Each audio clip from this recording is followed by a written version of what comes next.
Good afternoon and welcome to this, our latest webinar on 6 keys to a winning team. Building a team is never easy, and COVID-19 has made it even more difficult to build our team. So good afternoon, everyone. I'm Angela Turton. I'm a senior partner with ActionCOACH, based here in the East Midlands.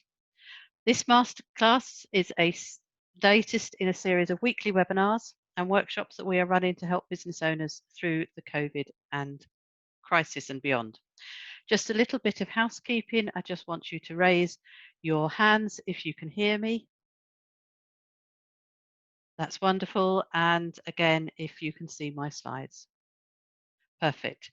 There is a chat box and a Q&A box if anybody would like to put any questions in, and if not, then hopefully we'll cover everything as we go through.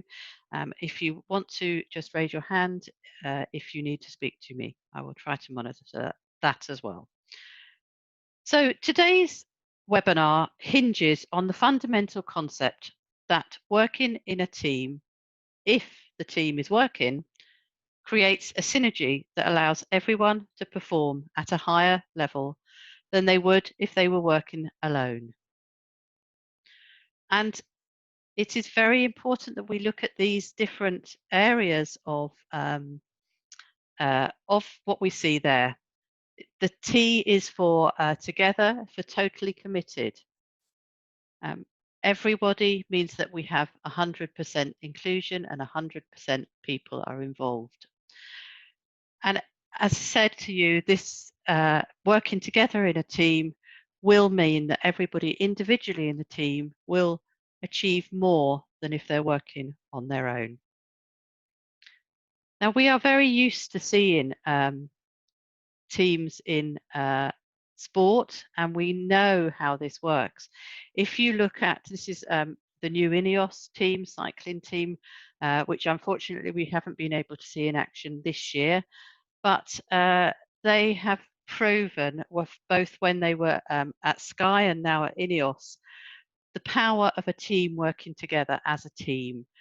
Yes, they have their front men. Yes, they have the people in the yellow jersey, but they wouldn't be in that position if it wasn't for all of the other people around them. And if it wasn't for their domestiques helping them, they wouldn't be able to climb as far and they wouldn't be able to get as far as up the mountain as they would. And we see it in nature as well, such as birds migrating. We have a lot of geese near to where we live, and you can often see them flying in formation. And this allows them to travel further than they would on their own. As each bird flaps its wings, it creates an uplift for the bird immediately following. Same thing in cycling. By flying in a V formation, the whole flock adds at least 71% greater flying range than if the bird flew on its own. And if a bird is injured or wounded and falls out of formation, then the two other geese will fall back to follow it down to help give it protection. And they will stay with that bird to make sure that they can get back into the team. And you've seen that, we've seen that in the road cycling in the Tour de France as well. If one of the team members falls back, one of the other team members can help. So they all have this policy of making sure that everybody in the team is okay. So this is a principle, the I'm okay, you're okay grid, that you may well have seen us talk about before. And in a team, the whole team needs to move into that top right-hand corner. We really need to be working in that win-win situation area, because if we're not, then some members of the team will be okay and others will not be okay, and it will lead to an imbalance, which will mean that the team doesn't work as efficiently. So everybody needs to get across that finishing line. My daughter did a lot of cross-country running in her youth, And as well as the individual podium, they used to have a team medal. And was the place of the fourth or sixth person over the line which would determine the group podium. So it was vitally important, not just that the one person won the gold, but that all of the members in that team were running at a good speed further up the field. And a good team would make sure that if they lower placed runners were feeling a bit weaker, that they would be running together so that they could pull the team up and get the place. Now, we have now seen an awful lot of new ways of working. Our boardrooms, our big offices are likely to be sitting empty, and we are working at home. We might have one person now back in the office. We might have two people back in the office, but it's not going to be everybody back in the office. And we've got people working in very difficult situations. We've got people working in their living rooms, on their dining room tables, in whatever nook and cranny they can find.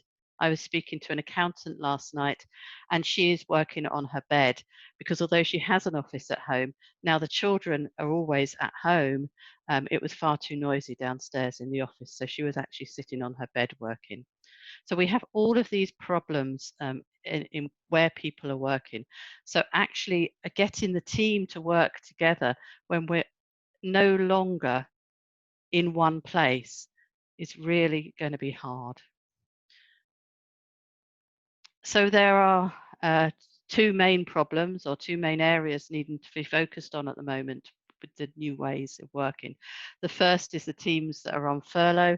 We might have team members who are part of the team. They're still working for us, but they're not allowed to work. So they are on furlough and they're sitting at home, but we want to keep them engaged. You want them to know what's going on in the business, but you have to keep to the rules that HMRC have put in place to make sure that there aren't any fraud around this.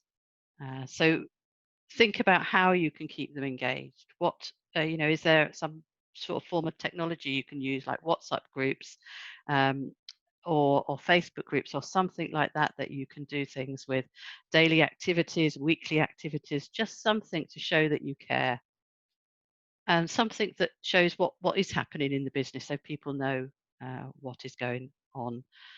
Keeping them involved, keeping them getting together with the rest of the company, maybe sending cakes or small cans of cocktails so that they can have a cocktail party together, just to make the furloughed staff still feel that they are part of the team. You don't have to spend huge amounts of money on this, but just to keep them involved.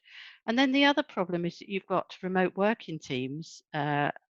As some of them may be back in the office now, but almost all of those people will be doing different work to what they were doing before. They may be carrying the burden of doing work that some of their team used to do. So those people who are now on furlough, the jobs that they were doing still has to be done by somebody. So the people that are still working for you may well be feeling demotivated. They may be feeling a little devalued or deflated. They may be just getting stressed. They may need extra training. So there's lots of things there that you need to be thinking about and trying to get the team working. And it may be a positive thing that people are having to do other jobs because they might see improvements in systems that can go forward and they can be working on. Some so that when we go back to normal and then the rest of the team come back in, there might be a way of moving things on to be more efficient. But it is important to keep everybody motivated. And we'll come at the end to what one way that we have within Action Coach of doing this, which is called our WIFLE. But it is important to just be thinking about how am I going to keep talking to my remote workers and how am I going to keep knowing what they're doing.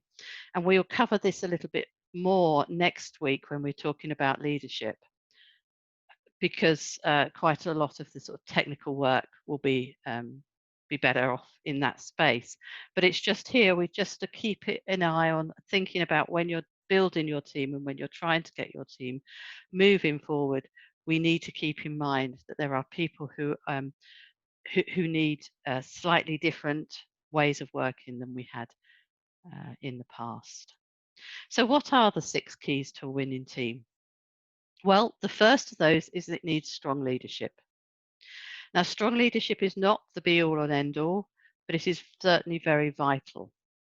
And it is the job of the leader to bring passion and responsibility to the organization and to the team. So it is their vision for the future that will be driving the team on. We'll see it, what that means in a little bit. But also they have the ultimate responsibility for what's going on. But in such a way that they are able to engage with every member of the team, and that every member of the team feels that they can go to that leader for something, but that the leader is actually moving them forward. So if there's a problem, you know you can talk to your leader, but you also know that the leader knows where they're going, and that's important. And also, one of the things that is important that the leader does is actually do their job and not everybody else's job. And I'm sure we've all seen and know of business owners who've been in this situation where they have tried to do it all. They've looked after their team, they've looked after the customers, they've been involved in every sales meeting, for example, or every complaint that's being made, and they're looking after the business. And in fact, I spoke to a business owner a little while ago who actually said to me that the reason his first business failed was because he was in this situation and he was doing everything and he ended up a little bit like this. So everything comes at you all at once and you just end up being very stressed and very overwhelmed. So it is important that actually this isn't your role. You're not here to do everything as an owner because you've got a team and the team should be working. Hold on, move on. In such a way that you as the owner will look after your team. You'll be giving them direction, leadership. You'll be paying the bills. You'll be staying profitable, making sure the wages are paid. You'll be giving encouragement and building systems. You will run that team. This is very much a Richard Branson thing. He makes sure that the staff are looked after. And it's also very much a Karen Brady thing, who she said that she didn't really worry about the fans because her job was to worry about the staff and not the fans, because the team and the staff would look after the fans. So yeah, that's the next stage. The team look after the customers. So you bring on people who've got the good skills in sales, the good skills in customer service, in delivery and consistency, and who actually can look after the customers, and probably better than the owner himself, who's looking at if he's trying to do everything. And this team is focused on the customers, which means that the customers will look after your business because they will become raving fans and they will be coming back more often. They will be spending more on each visit and they will be telling all their friends about you and referring you on. And the business will then look after the owner by paying his wages, by building the business bigger. And this becomes a virtuous circle rather, where everything is just building and building and building. So that's the role of the leader. The second of our keys to a winning team is that there should be a common goal. Now it's really up to the leader to actually find a vision, but that vision should enroll and inspire the people that are working. If you as a business owner have a vision for the business that it's going to be sold in 5 years' time, at which point you will buy your big house in the country with your helicopter and your boat and your private jet and whatever else you're going to be buying. Now that might inspire you, and that might make you feel like working, but it's not going to do a great deal to inspire your team. So you have to be thinking about what your vision is that will inspire the team. What is the business's um, inspiration? What is the vision that the business can be doing, which will be transferable once you sell your business? Um, the vision for the business still remains there. So if that is big enough, that should happen. And we did a webinar on this last week. So if you are interested in how you build your vision by making sure that you have your core values and your core purpose and your intent for the future uh, in one place, and you know what that is, and it's inspiring enough, then go back to our webinar from last week and have a look at that, because that will give you the rules to how you build up this vision for yourself and for your business.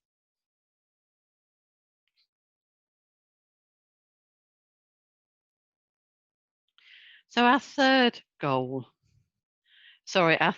key to a winning team is the rules of the game. But before we go through that, I just want to check in to make sure that there are no questions and that everybody is caught up so far and knows what I'm talking about.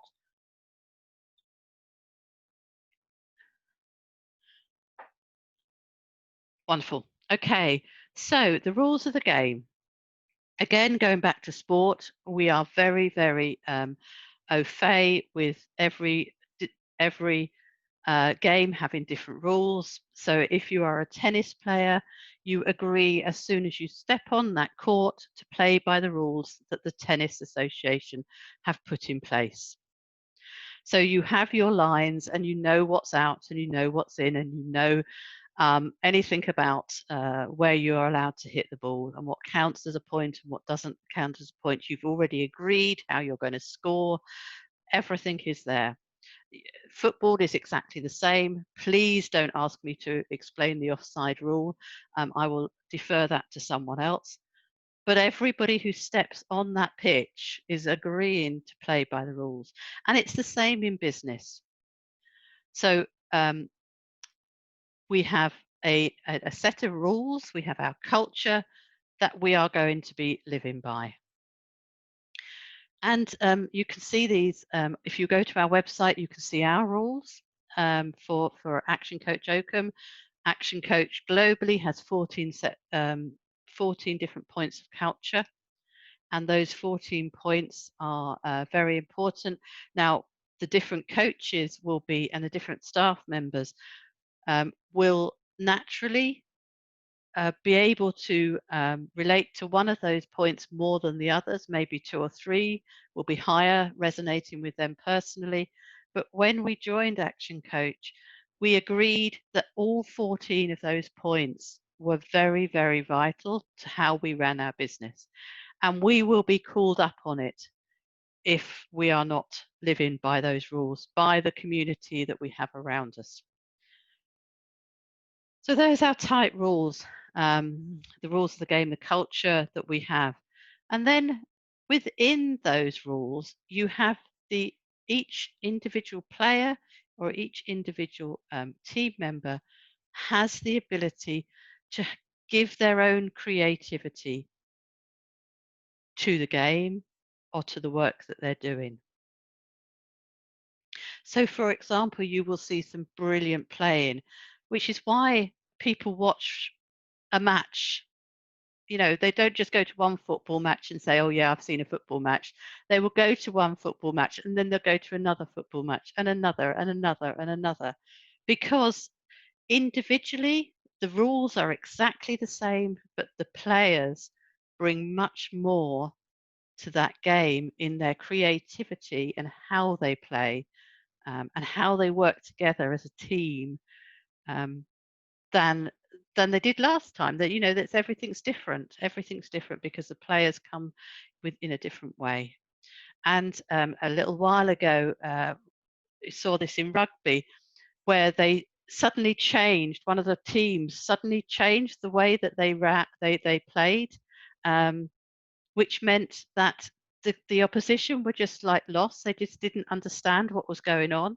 Now they kept to the rules, but they were just using a little bit of a different creativity in their playing, which gave them the edge. And this is something that it is important to coach your team on, and to allow them to have that creativity. And we'll come back to that in a little bit, because it forms the basis of one of our next keys as well. Now, when we are forming these forming these rules, you'll be raising standards, you'll be setting stuff in stone, and you'll be raising the standards. Now, some people will come with you and some people won't. And that's okay, because the people who don't come with you, you don't want on your team. If you're going to be setting the standards, if your team is going to be setting the standards, the rules of the game, and saying that this is what we believe in, and there's one or two members that actually don't agree with that and leave, then that's okay, because you don't want them with you. So do not try, when you're writing the rules of your game, when you're writing your culture, thinking about how you want to operate as a team, you do not have to be all things to all people. You decide what you are wanting to be in your hearts and your minds, and those that can keep up will keep up, and those that won't, or don't want to, or can't, will not. And that's just okay, because you will get a stronger team if everybody obeys by the rules. And we'll go back to that win-win situation we spoke about at the beginning, where everybody is winning because everybody feels comfortable in the place that they are. So this is very important, that you think about, actually, where are we and what are we going to be doing? And when you are running the rules of the game, it's not just you imposing that, because that never works. It's got to be the whole team working out what's acceptable, what's not acceptable. And going back to your values, when you have written your values and got those common goal values that you're all going to hold to be true, you can then, some of these rules will fall out of that. So if, for example, respect for others is one of your core values, as it is one of ours in Action Coach Oakham's, if that's one of your core values, then bullying is absolutely not tolerated and not allowed. So that's one of the rules of the games that will fall out of your values, and there will be others as you go through. So think about what those rules mean to you.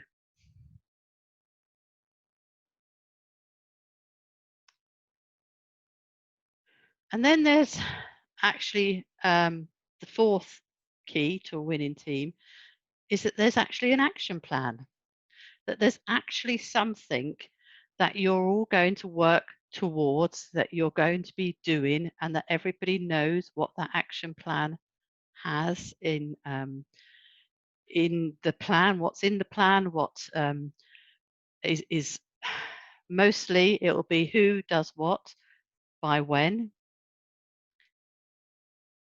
And it's important that everybody who is in the team knows what their role is. Not necessarily what they've got to do, although it is important that everybody knows what they're going to do and by when, but also why they're going to be doing it. Why is it important?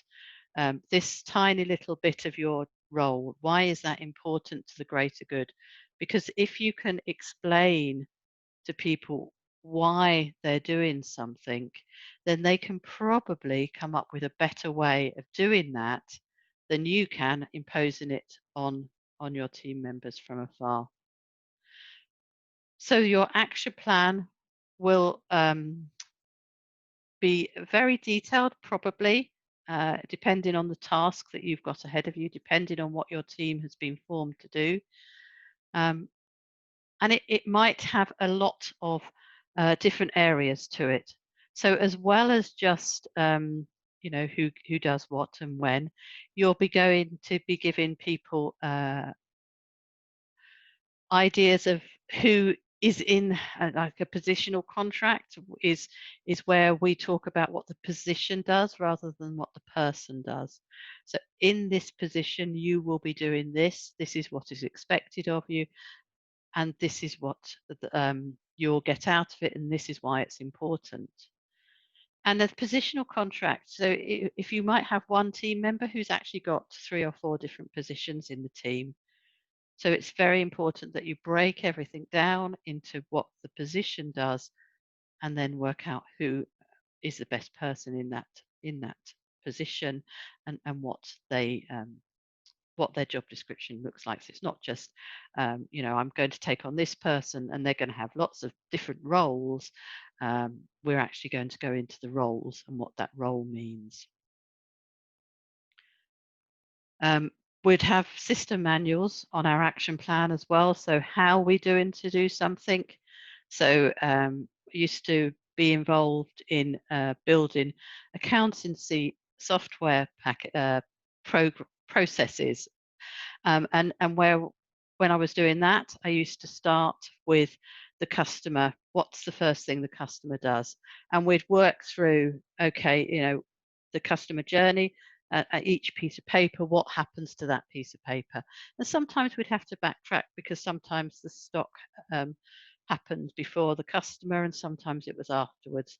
But we'd have a process and we'd work through the process so that we knew exactly what was happening and why.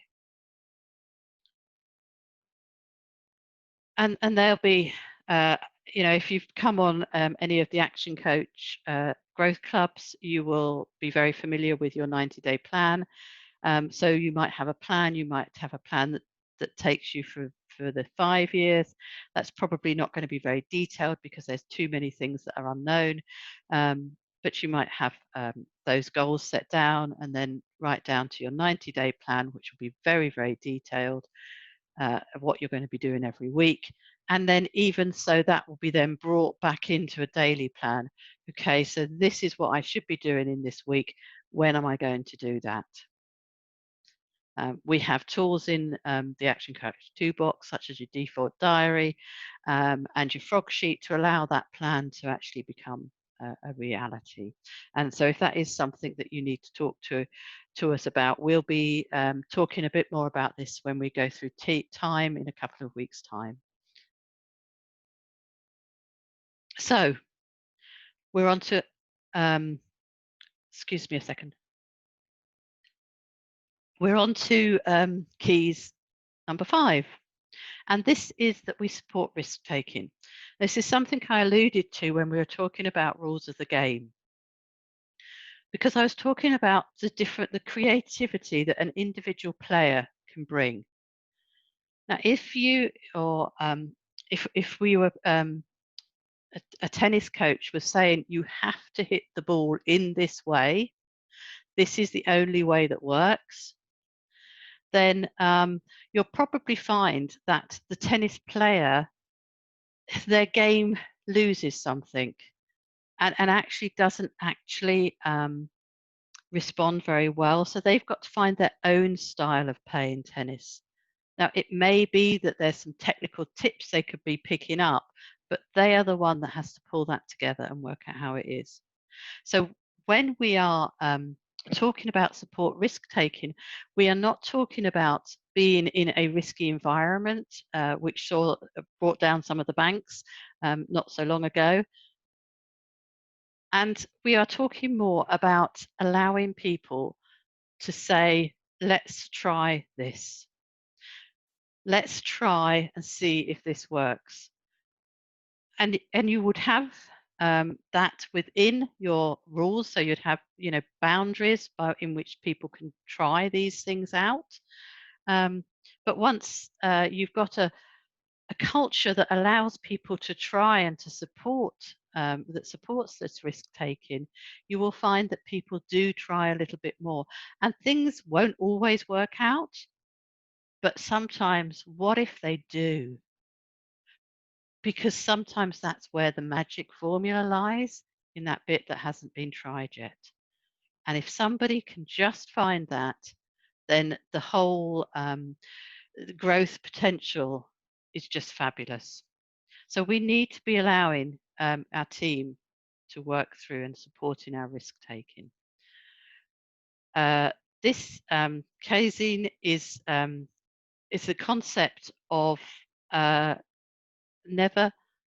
constant and never ending improvement. And it's the idea of just keeping and growing and constantly making improvements every single day. Tiny little improvements that will push on a little bit more. It's what Dave Brailsford from Ineos and British cycling fame famously called marginal gains, where one little everything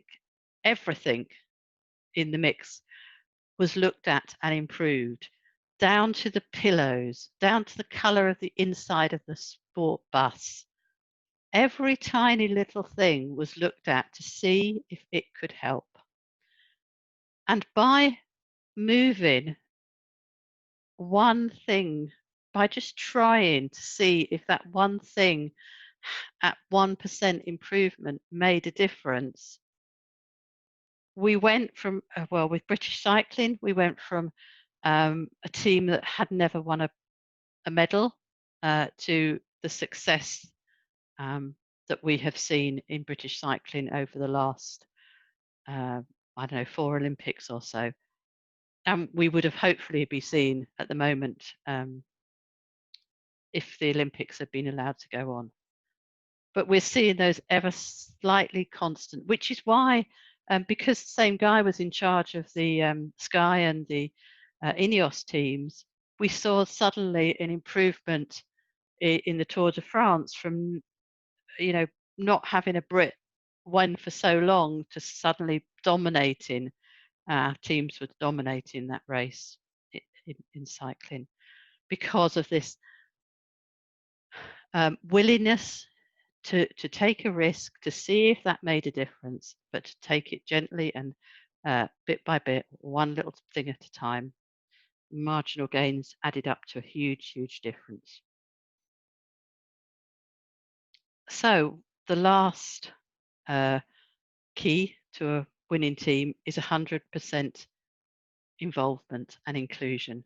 And I referred back to this, or referred forward to this when I was talking at the very beginning, when I was talking about keeping your team that are furloughed and that are remote together.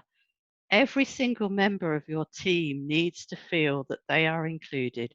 They need to feel part of the team. They need to feel special, and they need to know what it is about their role that means that they're going to make a difference to the team as it is.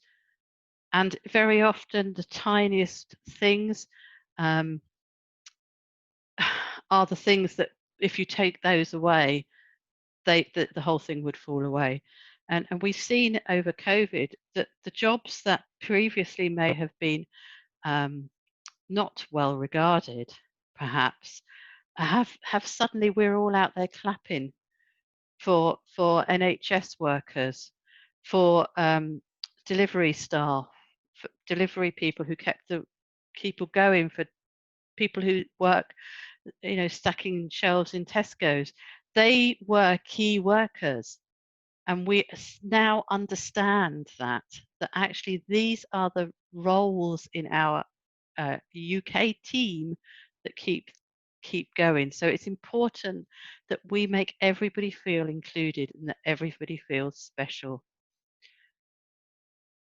And what we have to do is we have to make sure that everybody in the team understands the leadership. They know what the leadership is.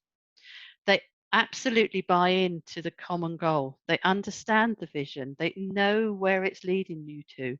They're on board with the purpose that you have in the company for your team. that everybody understands the rules of the game. And, you know, at the beginning, people won't. So maybe they could be having, you could work and get a mentor to help them to understand the rules of the game. It may be that somebody can be there for them to make sure that that happens, that they are learning, that everybody understands the action plan, so that when you draw up your action plan or your plan for the next campaign or the next um, big push, whatever that will be, that you actually speak to every single member of the team that's involved so that they know what their role is, what part of it they're going to be playing in that action plan. And that they know, every member of your team needs to know that their creativity is important, that what they bring to their role is as important as anybody else's. So when we get 100% involvement, it creates a synergy. So we end up with 1 + 1 = 2. No, 1 + 1 = whatever you want it to be. Because the opportunities for an explosion of growth is amazing once you get more than one person working together. Now, as an accountant, that formula makes me feel a little bit uncomfortable. But as a leader and as a coach, it's very, very exciting, because I have seen the explosive nature of a team that works together well. So if you've got those big, audacious goals that you're after, getting a team that works together will make sure that that happens and will move it forward in more ways than you could possibly do on your own.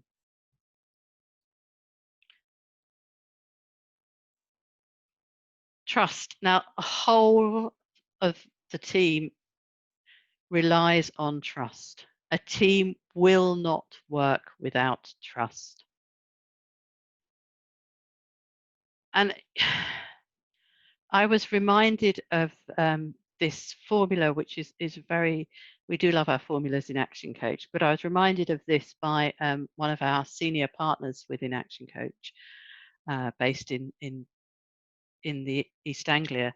And basically, in order for trust to exist, people, you need to have credibility, that's the C, R for reliability, and L for likability. So you need to know that the person can do their job.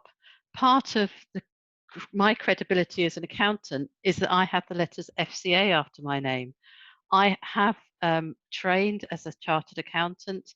I have done the work, and I have been working as an accountant for long enough for the Institute to award me fellowship. So that really adds to my credibility as an accountant. As a coach, I've trained with both Action Coaches and the Institute of Leadership and Management. So I have a credibility behind me, and I have the certificates on the wall. But more than that, I've done the job. I've been there. I've got the testimonials. I've got people who can tell you how good I am. So my credibility hopefully is quite high in those respects. Reliability. Now, reliability is one of our core values, and we want to make sure that we do what we say we're going to do when we say we're going to do it. And if you have that situation where people are doing what they say they're going to be doing, they are reliable. If you ask them to do something and they say yes, you know you can rely on them to do it. That will build your trust.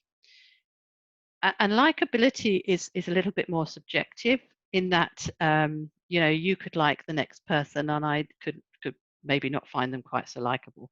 But it's the ability to remain in the same room as somebody. If you cannot do that, if you dislike somebody so much that you can't actually sit in the same room as them, you're never ever going to work as a team together.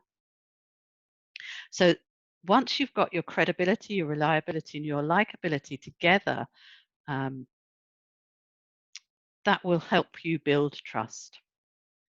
But the whole thing can be undermined if there is a self-interest perceived by the other person. And if there is that self-interest, if somebody thinks that you're only in it for you, then that trust will be undermined. And it's up to you to make sure that that perception isn't there. Hopefully it isn't there in actuality as well as not being there as a perceived thing. So if the leader's vision is one that he shares, that he's going to sell the company in 5 years' time and that's it, the trust in that person is completely undermined because all of the team members think, well, he's only in it to sell it, so he won't care about us. So they immediately starts to lose a little bit of trust in that person. So this is not something that you can sort of wave a magic wand and get to instantly. You're going to have to work at it. So work at it with your teams. But if there is an issue on trust in your teams, it may help you to break it down into these elements to see if there's any of those elements that are either smaller than they should be, or in the case of self-interest, bigger than they should be. So by this point, hopefully, you've got to a stage where your team is working. You've got a really good winning team that works together well, is cohesive, that trusts each other, that is driven by a common goal, that knows what it's doing, and actually the team is working. You need to be able to keep that team working together. You need to be able to make sure that the team stays as strong as it is. So it's constantly evolving, but it's constantly strong. And that's something that we could recommend you start looking at rituals. It's intentionally spelled that way because what happens is if you have sort of some things that you do all the time within your team, then the team will become stronger. If you think of the New Zealand rugby team, every time they do a rugby match, they do the haka, and that is their ritual. They do it every single time they play. Now, we've all got a bit used to it, but imagine facing that as the opposing team.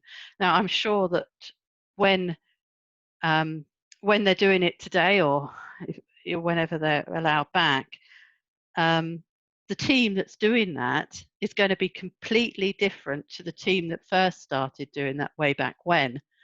But we identify that as being part of the New Zealand rugby team. The All Blacks always do this. So the team's changing all the time, but we know that that team works well because they have this ritual of the haka. So it's things to think about.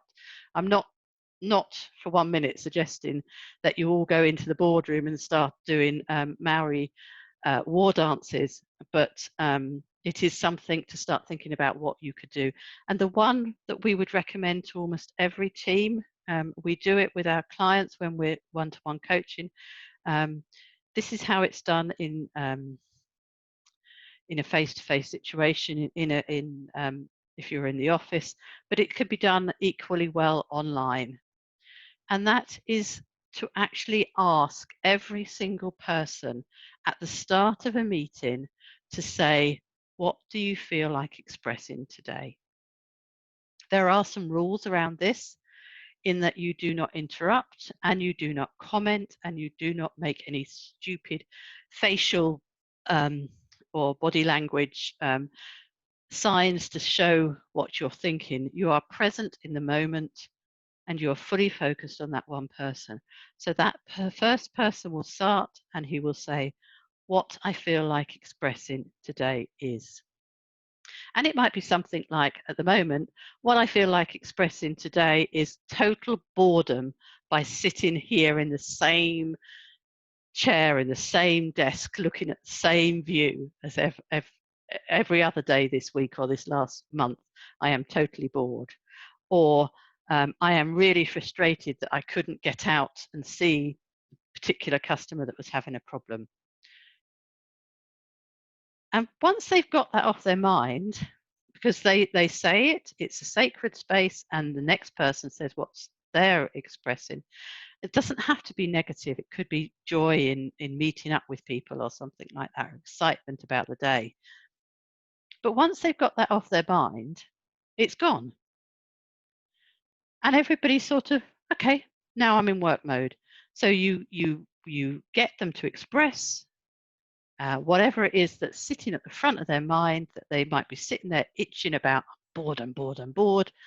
But once they've been allowed to express that, then suddenly now they're open to being allowed to be creative in your team and move forward with the task in hand. So that's our WIFLE. Just it's something that is very powerful, and just hopefully will move forward. So everything comes down to communication when you're in a team. Everything. It's how you communicate as your team, how you communicate as a leader, how your team members communicate with each other. We're going back to that I'm okay, you're okay. We're showing respect for each other, not just respect for ourselves, but we are in a position where we're demanding respect for ourselves. We're going back to the leadership. How is the leader communicating? We're communicating what our goal is and telling everybody what that goal is so everybody understands it. We're communicating the rules of the game. What are these rules of the game? Do we know it? Everybody knows their action plan. Everybody knows how and why and when we are going to support their risk taking. And we are talking to everybody in the team, because it's communication that will allow your trust to grow. And it's only with the trust and the respect that we can get to the 6 keys of a winning team. This is a quote that I have used again and again, but it is so important when you're talking about teams, because you probably don't remember what you were actually doing in your first job. You might have vivid memories of it, but you might well remember how you felt when you went home the first time you were part of a team, and how you felt about that team, even if you can't actually remember whether you were stacking shelves or stuffing envelopes or anything else that you might have been doing on that first day. You might well remember the people that said hello to you, and whether or not they made you welcome, whether anybody talked to you. So please think about how you are making your team members feel. And just before I finish up, I just want to run through the Action Coach formula for success and where this is going to fit. So we've spoken in previous seminars, webinars about dreams and goals. We have spoken about learning and how important that is for you to learn. And that's why we're putting on these webinars, so that you can learn what you need to learn. And then you're going to be putting those things into plan. And this is part of that. You've learned now what the 6 keys are to a winning team. Let's go away and plan how you're going to start implementing those keys, and then start taking action. It's only in action that you will see the results. So if you are following this series of webinars, then hopefully you will be moving forward into your action plan, and you will start to see results. We would really love to hear what you're doing with this, and how you're learning and changing. Next week we will be doing a webinar on leaders, and leadership. And obviously, leadership hasn't changed, even if the methods of leadership may have changed in COVID and move into a different virtual uh, a virtual situation with quite a lot of our teams. And that will be followed up with some sort of some talking about time and sales and marketing webinars towards the end of the next month. So please let us know how you're doing. Please leave a review if you enjoyed the webinar. That would be great. If you could just let us know either on Facebook or on LinkedIn. If you're not linked with me, then that would be great. But if you could pop onto Facebook and leave us a review, it's Action Coach Oakham. You should find us there. That is that's me done. If anybody's got any more questions that we haven't answered as we've gone through, then please let me know, and either pop them in quickly now or email me. My email address is on the screen, and I hope to see you on a webinar very soon. Thank you very, very much for attending, and have a good rest of the week.